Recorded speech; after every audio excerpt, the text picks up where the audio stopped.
the dye job, which is the computed tomography scan. This is your CT scan. Okay, pinaka-common sa lahat, no? Especially ginagamit siya pag ang patient ay may brain traumas, okay, brain trauma, headaches, okay, may mga suspicion about sa current condition ng brain activity niya. So CT scan ang ginagawa natin dito. So we do CT scan because we want to identify brain abnormalities, and we want to make sure that the details of the brain are being captured, and nakikita natin yung pinaka-structures kung ano yung mga nangyayari. Okay? Most of the psychological disorders, meron siyang mga manifestations sa brain, no? Kung lumiliit ba, lumalaki, dumadami yung mga electrical activities or electrical charges, etc. So makikita natin siya using these machines. Okay? And we wanna rule out as well yung mga physical symptoms or mga physical conditions ng pasyente natin. For the nursing responsibilities, we have to inform the patient regarding the procedure, what are the things that needs to be expected.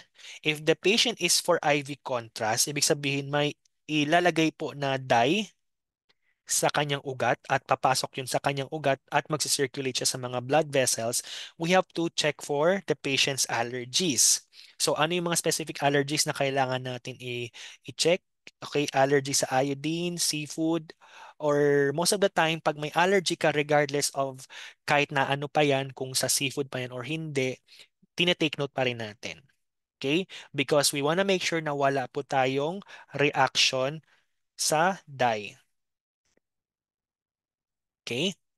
Yung RadioPEC dyes na ginagamit natin dito is usually iodine-based.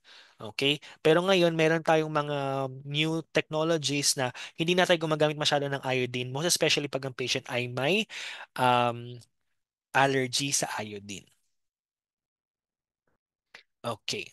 Next is we have your nursing responsibilities for consent. Since this is um, if is most especially pag IV contrast, no, since this is a procedure, kailangan natin ng written and informed consent for this procedure.